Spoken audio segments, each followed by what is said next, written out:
الحمد لله والصلاة والسلام على رسول الله وعلى آل حزب الله أما بعد. அன்பார்ந்த இஸ்லாமிய சகோதரர்களே, தாய்மார்களே, சகோதரிகளே, எங்களது தொடர் வகுப்பிலே நாங்கள் ஜாதுல் மஆத் ஃபி ஹதி கைரில் இபாத் என்ற அந்த புத்தகத்திலிருந்து மனிதர்களில் சிறந்தவரான முஹம்மத் நபி ஸல்லல்லாஹு அலைஹி வஸல்லம் அவர்களுடைய நடைமுறையிலிருந்து மறுமைக்காக ஒரு முஃமின் எடுக்க வேண்டிய கட்டிச்சாதம் என்ன, அல்லாஹுடைய தூதரின் வாழ்க்கையிலிருந்து ஒரு முஃமின் மறுமைக்காக எதை எடுக்க வேண்டும் என்பது பற்றி நபிகளாருடைய வாழ்க்கையிலிருந்து பேசக்கூடிய அந்த புத்தகத்திலிருந்து நாங்கள் ஒரு சில கட்டுச்சாதங்களை மறுமைக்காக என்ன செய்கிறோம், எடுத்து வருகின்றோம். அந்த தொடரிலே நாங்கள் நபிகளார் ஸல்லல்லாஹு அலைஹி வஸல்லம் அவர்கள் சலாம் சொல்வதில் எப்படிப்பட்ட நடைமுறையை கடைபிடித்தார்கள், ஒரு வீட்டுக்கு சென்றால் அனுமதி கேட்கின்ற பொழுது எப்படிப்பட்ட நடைமுறைகளை கடைபிடித்தார்கள், ஒரு மனிதனுக்கு அல்லாஹ் இயல்பாக வைத்திருக்கின்ற தும்மல், கொட்டாவி போன்ற அந்த நிலைமைகள் வருகின்ற பொழுது அல்லாஹுடைய தூதரின் வாழ்க்கையிலிருந்து எப்படிப்பட்ட கட்டுச்சாதனங்களை நாங்கள் எடுக்க வேண்டும் என்பது பற்றி படித்ததோடு, கடைசியாக நாங்கள் பிரயாணம் செய்கின்ற மனிதன் அல்லாஹுடைய தூதரின் வாழ்க்கையிலிருந்து மறுமையிலே நன்மையை பெற்று தருகின்றவைகள் என்று எவைகளை நாங்கள் எடுக்க வேண்டும் என்ற அடிப்படையில் பல விடயங்களை நாங்கள் படித்து வந்தோம். அந்த தொடரிலே ரசூலுல்லாஹ் ஸல்லல்லாஹு அலைஹி வஸல்லம் அவர்கள் பிரயாணத்திலே மேற்கொள்ளக்கூடிய மிக முக்கியமான வழிகாட்டல்களின் தொடரிலே அல்லாஹுடைய தூதரின் ஒரு வழிமுறையாக எங்களுக்கு சொல்லுகின்ற பொழுது வக்கான யகூல், அல்லாஹுடைய தூதர் ஸல்லல்லாஹு அலைஹி வஸல்லம் அவர்கள் சொல்லுவார்கள், இதா நஸல அஹதுக்கும் மன்சிலன், பிரயாணம் போகின்ற பொழுது ஒரு மனிதன் அந்த பிரயாணத்து நடுவிலே ஒரு இடத்தில் இறங்குகின்றான், ஒரு தேவைக்காக அல்லது தங்கி இருப்பதற்காக இறங்குகிறான். அந்த நேரத்தில் அல்லாஹ்வுடைய தூதர் சொல்லுவாங்க, ஃபல் யகுல், அந்த இடத்தில் இறங்கி தரித்திருக்கக்கூடியவர் சொல்லட்டும், அஊது பி கலிமாத்தில்லாஹி தாம்மாத்தி மின் ஷர்ரி மா ஹலக், அஊது பி கலிமாத்தில்லாஹி தாம்மாத்தி மின் ஷர்ரி மா ஹலக், அல்லாஹுவின் பரிபூரணமான வார்த்தைகளை கொண்டு அவன் படைத்த படைப்பினங்களின் தீங்கிலிருந்து நான் பாதுகாப்பு தேடுகின்றேன். இந்த வார்த்தையை சொன்னால் ஃபஇன்னஹு லா யதுர்ருஹு ஷைஉன் ஹத்தா யர்தஹில மின்ஹு, அந்த இடத்திலிருந்து அவர் பயணத்தை ஆரம்பித்து செல்லும் வரையில் அவருக்கு எந்த தீங்கும் வராது என்று சொன்னார்கள். இது அஹ்மதில் பதிவு செய்யப்பட்டிருக்கின்ற ஆதாரபூர்வமான ஒரு ஹதீஸ். இது முஸ்லிம்ல வருது. அல்லாஹ்வுடைய தூதர் இப்படி சொல்றாங்க, மன் நஸல மன்சிலன், முன்னுக்கு வந்ததுல இதா நஸல அஹதுக்கும், உங்களில் ஒருவர் இறங்கினால் அவர் அஊது பி கலிமாத்தில்லாஹி தாம்மாத்தி என்று சொல்லட்டும். அப்படி சொன்னால் அவருக்கு என்ன செய்யாது, அந்த இடத்திலிருந்து பிரயாணத்தை ஆரம்பிக்கும் வரையில் எந்த தீங்கும் வராது. முஸ்லிம்ல வரக்கூடிய அறிவிப்பு, மன் நஸல மன்சிலன், யாராவது ஒருவர் ஒரு இடத்திலே பிரயாணத்தின் பொழுது தற்காலிகமாக இறங்கி இருக்கிறார், சும்மக்கால், அவர் இறங்குகிற பொழுது என்ன சொல்கிறார், அஊது பி கலிமாத்தில்லாஹி தாம்மாத்தி மின் ஷர்ரி மா ஹலக் என்று சொன்னால் லம் யதுர்ரஹு ஷைஉன், அவருக்கு எந்த தீங்கும் ஏற்படாது. அன்பார்ந்தவர்களே, பிரயாணம் என்றது இன்றைக்கு வசதி வாய்ப்புகளுடன் கூடிய பிரயாணம். ஒரு இடத்துல போய் இறங்கினால் வசதியான இடங்களில் தங்குறோம், நண்பர்களோட ரூம்ல வீடுகளில் போய் தங்குறோம். ஆனால் அல்லாஹ்வுடைய தூதர் இதை சொல்லுகிற காலம் பாலைவனங்களிலும் மலை மேடுகளிலும் பள்ளத்தாக்குகளிலும் பயணிக்கிற காலம். திடீரென்று ஒரு மனிதன் ஓய்வெடுக்க வேண்டி வரும் என்று அல்லாஹ்வுடைய தூதர் தொடர்ந்து பயணம் செய்ய மாட்டாங்க. யுத்த களங்களுக்கு போனாலும் ஒரு சில இடங்கள்ல ஒரு நாள் 2 நாள் கூட சில நேரம் தரித்திருப்பார்கள். அப்படிப்பட்ட நேரங்களில் ஒரு மனிதனுக்கு அந்த இடத்தை பற்றி தெரியாது, அந்த இடத்துல என்ன தீங்கு சூழ்ந்திருக்கின்றது தெரியாது, எப்படிப்பட்ட ஊர்வனங்கள் இருக்கின்றது தெரியாது. சில நேரம் மனிதர்களுடைய தீங்குகள் வரலாம், கொள்ளையடித்தல், கொலை செய்தல், அபகரித்தல், பல ஜாதி ஏற்படலாம். அல்லாஹ்வுடைய தூதர் ஒரு முஃமினுக்கு வழிகாட்டினது இதுதான். இன்றைக்கு என்னதான் உலகம் வளர்ச்சி அடைந்திருந்தாலும் ஒரு முஃமின் ஒரு இடத்துல போய் தற்காலிகமாக பிரயாண நடுவில் இறங்கி இருந்தால், நாங்கள் டிரான்சிட் போகிறோம்னு வைங்களே, போகிற ஏர்போர்ட்டில் என்ன செய்கிறோம், 1 மணித்தியாலம் 2 மணித்தியாலம் தங்கி இருக்க போகிறோம். சுன்னா என்ன, இந்த துஆவை சொல்றது. ஒன்று, நம்ம பொதுவாக நம்ம துஆக்களுக்கு பின்னால உலகத்தில் ஒரு லாபம் வர வேண்டும் எதிர்பார்ப்போம். ஆனால் உலக லாபத்தை விடவும் மனிதன் எதிர்பார்க்க வேண்டியது மறுமை லாபம். அதுதான் ஜாதுல் மஆத், ஜாதுல் மஆத். எனவே நம்ம ஒரு இடத்துல போய் எவ்வளவு ஒரு ஏசி ரூம்ல போடட்டும், ஃப்ளைட் உள்ளுக்கே என்ன செய்யட்டும், நம்மளை 2 ஹவர் உட்கார்ந்துருங்கன்னு சொல்லட்டும், ஆனால் நம்ம மறுமைக்காக எடுக்க வேண்டிய கட்டிச்சாதனம் என்ன, அஊது பி கலிமாத்தில்லாஹி தாம்மாத்தி மின் ஷர்ரி மா ஹலக். இந்த துஆவை கவனத்தில் வைங்க. எங்கேயாவது ஒரு இடத்துல போய் நாங்கள் ஒரு தரித்து நிற்கிற நிலைமை வந்தால் இந்த வார்த்தையை சொன்னோம்னா இது மறுமைக்கு என்ன செய்யும், ஒரு கட்டிச்சாதமாக அமையும் என்ற ஒரு வழிமுறையை நானும் நீங்களும் அல்லாஹ்வுடைய தூதரின் வழிமுறையிலிருந்து படிக்கிறோம்.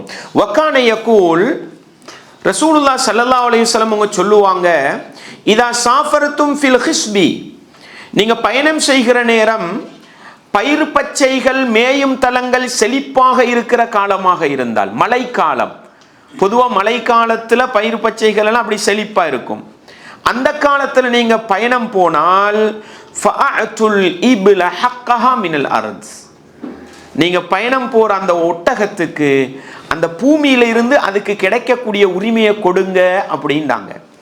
வஇதா சாஃபர்தும் ஃபிஸ்ஸன, நீங்கள் கோடை அடிக்கக்கூடிய வறட்சியான காலத்தில் பயணம் போனால் ஃபஅஸ்ரிஉ அலைஹ ஸைர், உங்களோட வாகனத்தை வேகமாக என்ன செஞ்சிருங்க, கொண்டு போய் உங்களோட பயணத்தை முடிச்சுக்கங்க அப்படின்றாங்க. அன்பார்ந்தவர்களே, நான் பல தடவை சொல்லியிருப்பேன், இஸ்லாமிய மார்க்கம்ன்றது அற்புதமான வழிகாட்டலை காட்டித்தருகிற மார்க்கம். உலகத்தில் எந்த கொள்கையோ எந்த கோட்பாடோ இந்தளவு தெளிவாக சொல்லித்தரார்.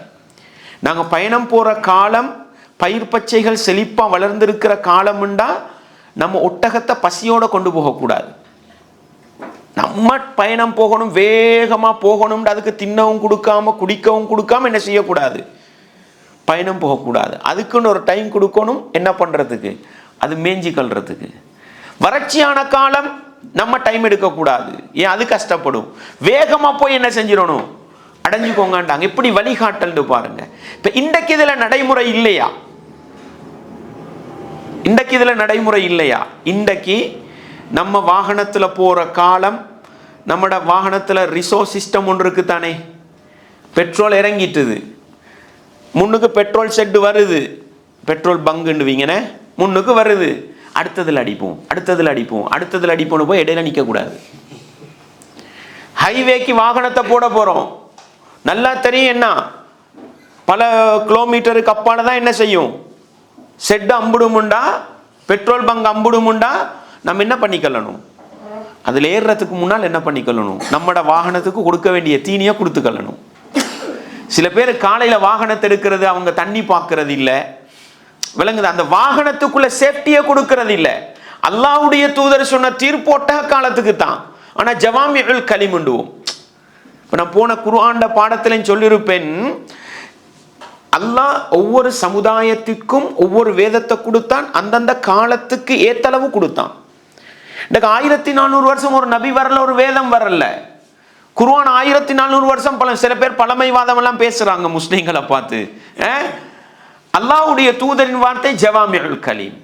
ஜவாமிஉல் கலீம்ண்டா சின்ன வார்த்தைகள், குறுகிய வார்த்தைகளை பேசுவாங்க, வட்டுருக்கமான வார்த்தைகளை பேசுவாங்க, அர்த்தச்செறிவு நிறைந்திருக்கும். வருஷக்கணக்குக்கு அர்த்தம் சொல்லலாம், விளக்கம் சொல்லலாம். அல்லாஹ்ட தூதர் சொன்னது ஒட்டகத்துக்கும் குதிரைக்கும் தான். ஆனால் இன்றைக்கு நீங்கள் எங்கே வளர்ந்து போனாலும் பிரேக் டவுன் ஆகிற அளவுக்கு வேலை செய்யப்படாது. இடையில போய் நிற்கிற அளவுக்கு வாகனத்தை சார்ட்டர் பண்ணிக்கிட்டு என்ன பண்ணக்கூடாது, பயணத்தை ஆரம்பிக்க கூடாது. எனவே உங்களோட வாகனத்தை சேஃப்டியா கொண்டு போங்க, அதுதான் உலகத்துக்கும் நல்லது. இந்த சுண்ணாவை நீங்க செஞ்சா ஜாதுல் மஆத், மறுமைக்கான ஒரு கட்டிச்சாதமாக அது அமையும். விளங்குதா உங்களுக்கு? எனவே அல்லாஹ்வுடைய தூதர் பிரயாண ஒழுக்கங்களை காட்டித்தரக்கூடிய ஒன்றுதான் பயிர் பச்சைகள் செழிப்பா வளர்ற காலம்.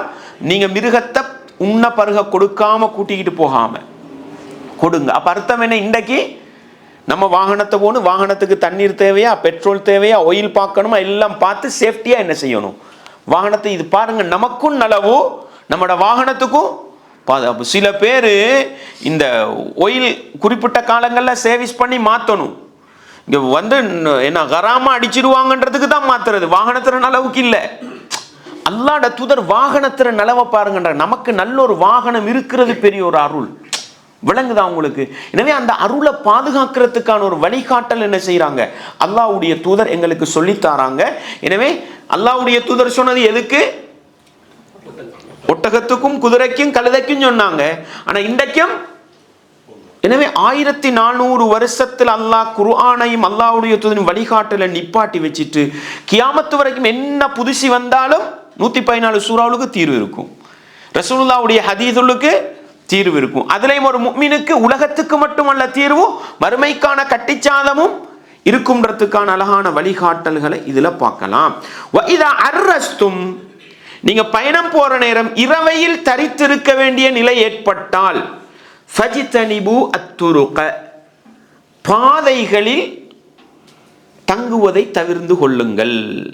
பாதையில் என்ன பண்ணக்கூடாது, நின்று ரெஸ்ட் எடுக்கக்கூடாது, தூங்கக்கூடாது. ஏன் தெரியுமா?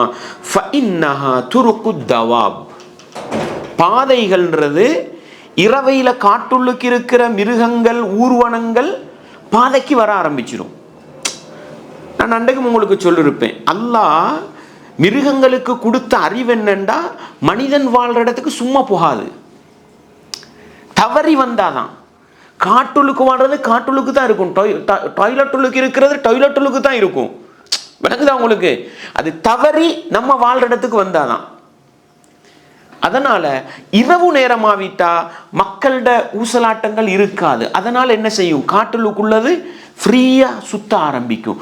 நம்ம போய் அதோட இடத்துல தங்க ஆரம்பிச்சிட்டோம்டா அது தீங்கு செஞ்சிடலாம், அது நம்ம காஃபத்தாவிடலாம். ஃபஇன்னஹா துருக்கு தவாப், மனிதன் பாவிக்கக்கூடிய அந்த பாதை ஓரங்கள் தான் மிருகங்கள் இரவையில பாவிக்கிற இடங்களாக இருக்கும். வமஅவல் ஹவாமி பில்லைல், இரவையில ஊர்வனங்கள் ஊர்ந்து செல்லக்கூடிய இடங்களாக இருக்கும். நம்ம அதிர பாதையில போய் இருந்துட்டு பாம்பு கடிச்சிட்டுது, நட்டுவாக்காளி தீண்டிட்டுது, என்ன பண்ணக்கூடாது, கை சேதப்பட்டு வேலை இல்லை. அதனால பாதையோரங்கள் காட்டு நடுவுல கூட என்ன பண்ணலாம், நீங்க போய் ஒரு கூடாரம் அடிச்சிருந்தா கூட பிரச்சனை கிடையாது. ஏன்னு சொல்லுங்க பார்க்க, அதுக்கு தெரியும் நம்ம எந்த இடத்துல எப்படி இருக்கணும். பாதையில வரும் பொழுதோ நம்ம நடமாடுவோம், மிதிப்பட்டுடும். விளங்குதா உங்களுக்கு? இதுதான் இங்க உள்ள பிரச்சனை. காட்டு நடுவில் அது எலட்டா இருக்கும், நம்ம இடத்துக்கு எவனோ புதுசா வந்திருக்கிறாண்டு. விளங்கிச்சா உங்களுக்கு? எனவே பாதைன்றது பொதுவாகவே என்ன, மிருகங்கள் ஊர்வனங்கள் எல்லாமே பொதுவாக நம்ம பார்ப்போமே, இரவையில தான் பாதையில் என்ன செய்வோம், முயலை காணுவோம், மானை காணுவோம், பாம்பை காணுவோம். இரவு பயணங்கள் செஞ்சா இதெல்லாம் பார்க்கலாம். ஏன்னா அது என்ன செய்யுது, பாதைக்கு வருது. எனவே நம்ம அந்த இடத்துல போய் நம்ம இருந்துட்டோம்னா நமக்கு என்ன செஞ்சிடலாம், பாதிப்புகளை ஏற்படுத்திடலாம் என்ற ஒரு அழகான வழிகாட்டல் என்ன பண்றாங்க அல்லாஹ்வுடைய தூதர் ஸல்லல்லாஹு அலைஹி வஸல்லம் அவர்கள் உலக நலவுக்காகவும் மறுமைக்கான கட்டிச்சாதமாக எங்களுக்கு சொல்லித்தராங்க. இதை நம்ம செய்யும் பொழுது உலகத்துல நலவுகள் கிடைக்காட்டியும் மறுமையில் என்ன செய்யும், நலவு கிடைக்கும் என்ற ஒரு பாடத்தை அல்லாஹ்வுடைய தூதர் ஸல்லல்லாஹு அலைஹி வஸல்லம் சொல்லித்தராங்க. இதுவும் என்ன, நீங்க பயணம் போனால் என்ன, மழை காலத்துல போனா என்ன பண்ணுங்க, பயிர் பச்சைகள் வளர்ந்த காலத்துல போனால் உங்களோட மிருகத்துக்கு தீனி போட்டுக்கங்க, மேய விடுங்க. கடுமையான வறட்சி காலத்துல போனா அவசரமா என்ன செஞ்சிருங்க, போய் அந்த மிருகத்துக்கு ரெஸ்ட் கொடுங்க.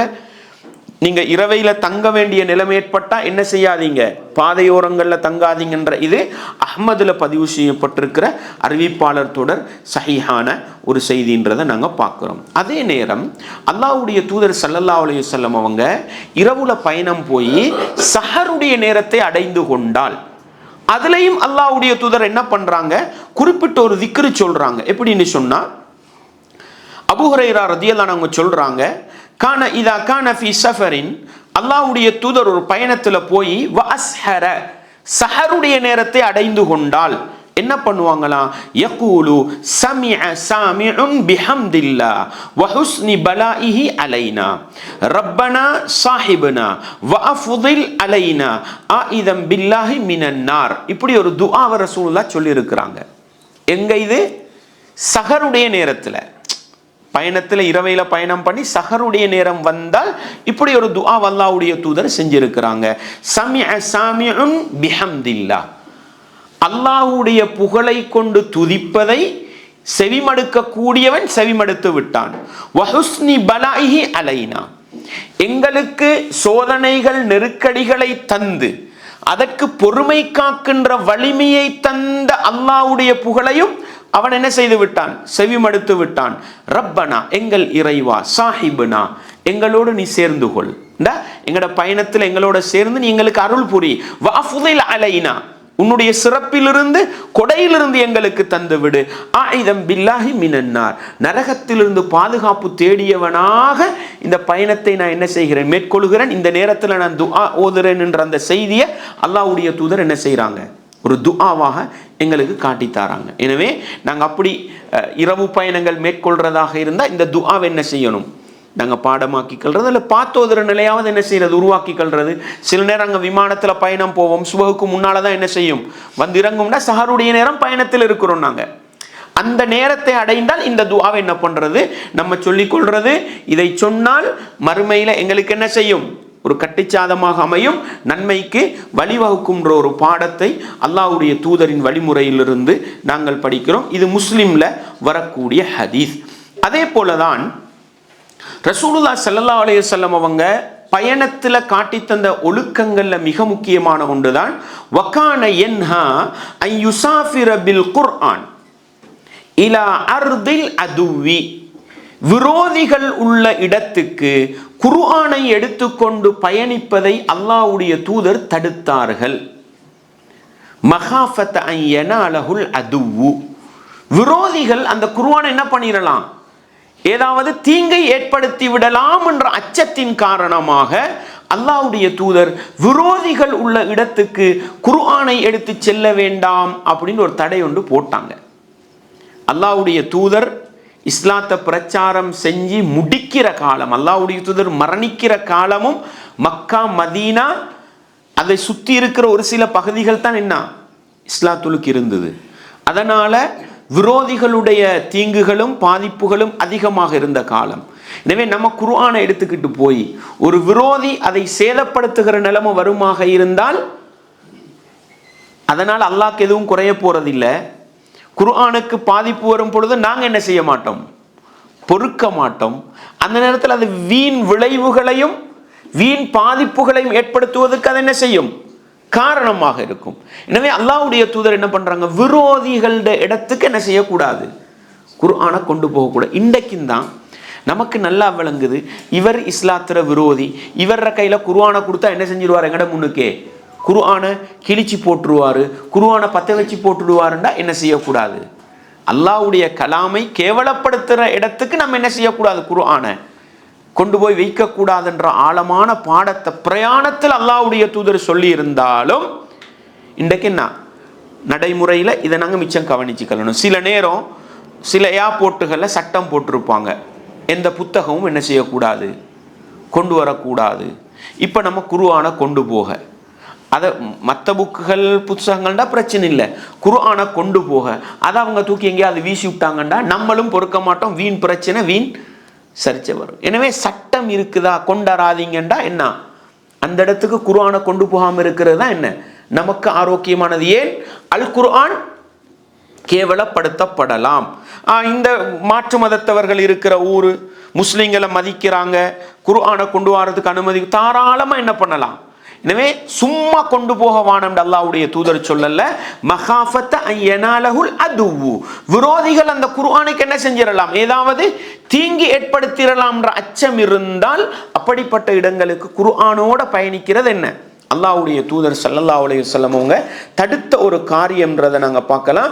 புகாரியில் 2990, முஸ்லிமிலும் பதிவு செய்யப்பட்டிருக்கிற ஒரு நபிமொழி. இதுவும் பிரயாண ஒழுக்கங்களில் அல்லாஹ்வுடைய தூதர் ஸல்லல்லாஹு அலைஹி வஸல்லம் அவங்க எங்களுக்கு காட்டி தந்திருக்கிறாங்க. எனவே விளங்க வேண்டிய பகுதி என்ன? குர்ஆனை மதிக்கக்கூடிய சமூகம், குர்ஆனை கேவலப்படுத்தாத சமூகம்ண்டா மாற்று மதத்தவர்களாக இருந்தாலும் குர்ஆன் எடுத்துக்கிட்டு போகலாம்.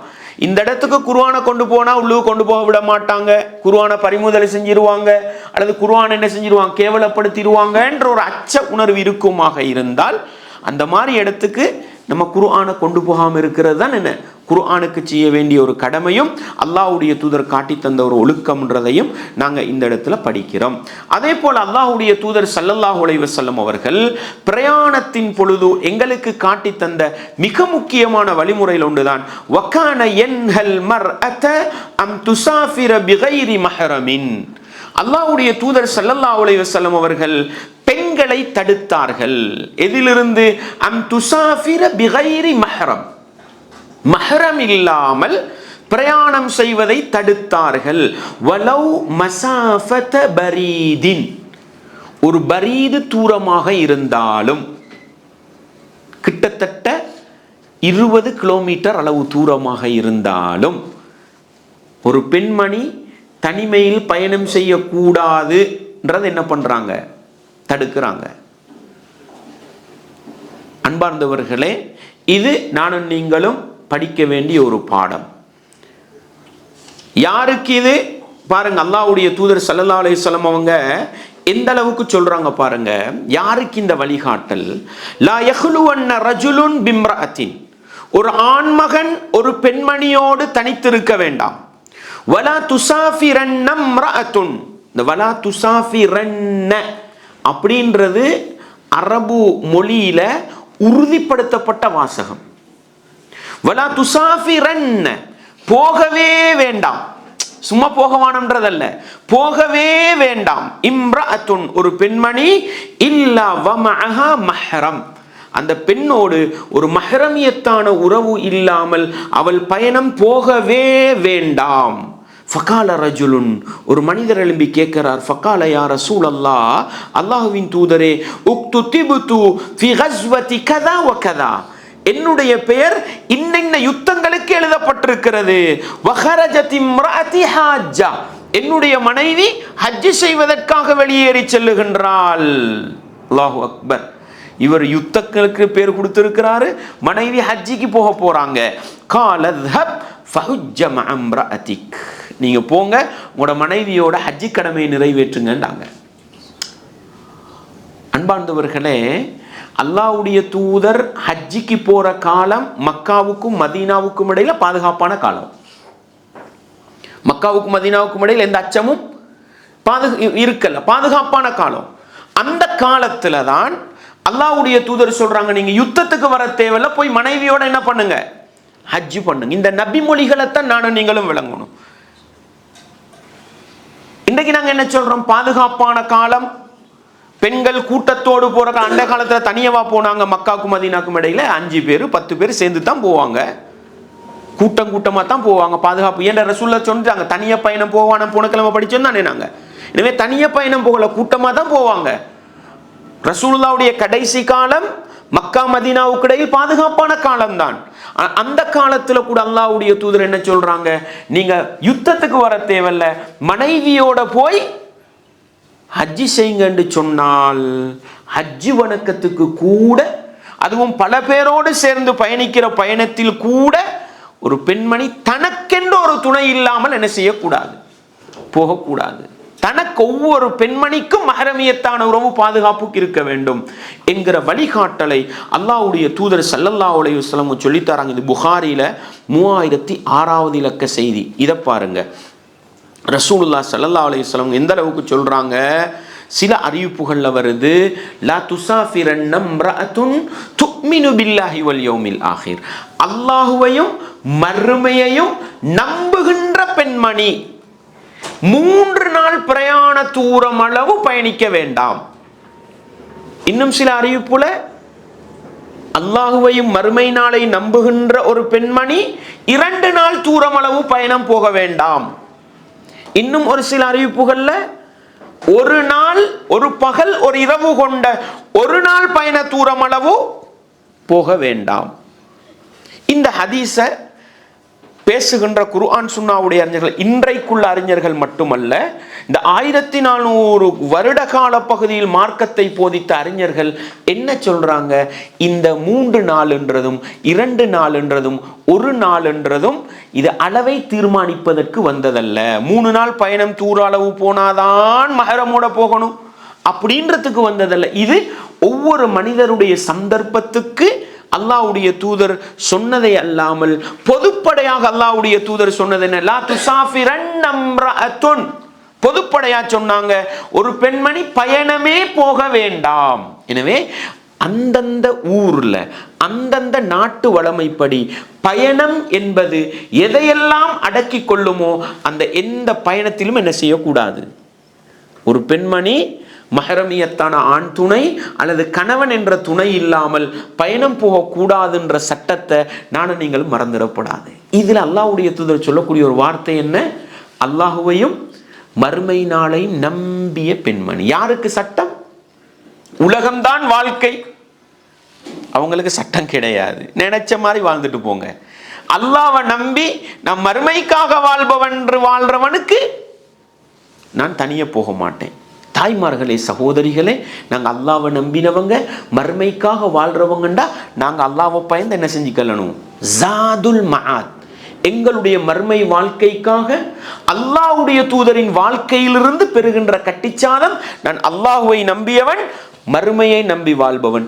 நான் என்னுடைய பெண் பிள்ளைகளை, மனைவியை தனிமையில் பயணம் என்ற பயணத்தில் அனுப்ப மாட்டேன்.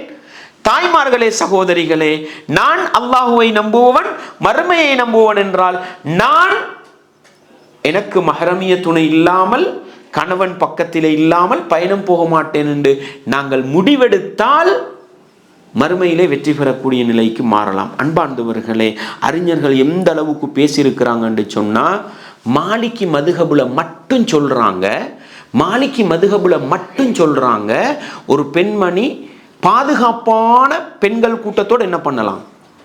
போகலாம். ஷாஃபி மதுஹபுல ஹஜ்ஜு உம்ரா போன்ற இபாதத்துக்கான பயணமாக இருந்தால் நம்பிக்கையான ஒரு பெண்கள் கூட்டத்தோட போகலாம். அது தவிர வேற எந்த பயணத்திலும் என்ன செய்யக்கூடாது? போகக்கூடாது. ஹனஃபி மதுஹபு, ஹம்பலி மதுஹபு தெளிவா சொன்னாங்க, ஹஜ்ஜு உம்ராவாக இருந்தாலும் ஒரு பெண்மணி என்ன செய்யக்கூடாது? மஹரமியத்தான துணை, கணவனுடைய துணை இல்லாமல் பயணம் போகக்கூடாதுன்ற அளவுக்கு 4 மதுஹபுல 3 மதுஹப் போகக்கூடாதுன்னு சொன்னால், இன்றைக்கு பாடசாலை ட்ரிப்புண்டு போகிறாங்க, உல்லாச பயணம்னு போகிறாங்க, குடும்ப ட்ரிப்புண்டு போகிறாங்க. மஹரமியத்தான ஆண் துணை இல்லாமல் ஒரு பெண்ணை அழைத்து சென்றால் கேட்கணும், நான் அல்லாஹ்வை நம்பினவனா மறுமையை நம்பினவனா? அல்லாஹ்வை மறுமையை நம்பினா நீங்கள் போங்க வாப்பா, நான் வரமாட்டேன். நீங்கள் போங்க, நான் எந்த மனைவி பிள்ளைகள் அனுப்ப மாட்டேன், எனக்கு வரையில நான் அனுப்ப மாட்டேன். பாடசாலை ட்ரிப் போகிறீங்களா, நீங்கள் போங்க. இன்றைக்கு அரபு மദ്രസാக்கள் நடத்துகிறவங்க, லேடிஸ் காலேஜ் நடத்துகிறவங்களும் என்ன செஞ்சிடுறாங்க? இந்த தவறை செஞ்சிடுறாங்க. மிச்சம் கவனமாக இருக்கணும். அல்லாஹ்வுடைய தூதர் சொன்னதும் அந்த ஹதீஸை புரிந்து கொண்ட அறிஞர்கள் மிக தெளிவாக சொன்னதும் என்ன? கூடாது. சமீப காலத்தில் நவீன, நான் சொல்றது இமாம் ஷாஃபி இமாமுடைய காலத்திலிருந்து ஷாஃபி மதுஹபை சார்ந்த பைஹக்கி இமாமாக இருக்கலாம், அல்லது நவவி இமாமாக இருக்கலாம், இப்னு ஹஜர் அஸ்கலானி இமாம் தெளிவாக சொல்றாங்க, ஒரு பெண்மணி மஹரமியத்தான ஆண் துணை இல்லாமல் போகக்கூடாது என்பது இஜ்மா என்றாங்க. இஜ்மா, இஜ்மானா கருத்து வேற்றுமை இல்லைன்றாங்க. ஆனால் எதில் கருத்து வேற்றுமை இருக்குது? ஹஜ்ஜுக்கும் உம்ராவுக்கும் புகையிலுமான்றதுல கருத்து வேற்று இருக்குதுன்றாங்க.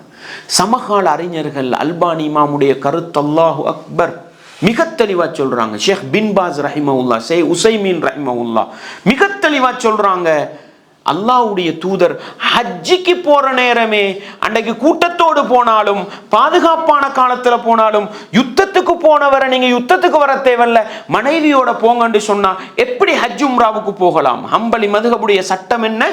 ஒரு பெண்மணிக்கு ஆண் துணை இல்லையா, அவளுக்கு ஹஜ்ஜி கடமை இல்லை.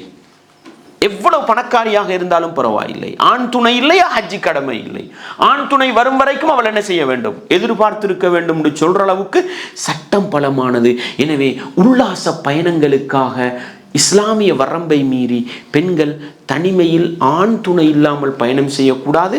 சுருக்கி தொழுகிற தூரம் இல்லாத ஊருள்ளுக்கு, எங்கட ஏரியா உள்ளுக்கு என்ன பண்ணலாம், பெண்கள் தனியே போகலாம். சுருக்கி தொழுகிற பயணம் போற அளவு தூரத்தை தாண்டுகிற பொழுது ஆண் துணையோடு போக வேண்டும் என்கிற வழிகாட்டலை காட்டி தந்தார்கள். இன்னும் சில ஒழுக்கங்களும் நபிகளாருடைய வழிகாட்டலில் இருக்கின்ற மறுமைக்கான கட்டிச்சாதங்களும் இருக்குது. இன்ஷா அல்லாஹ் எங்களோட அடுத்த வகுப்புல நாங்கள் படிப்போம். ஹைர். ஜஸாக்குமுல்லாஹ்.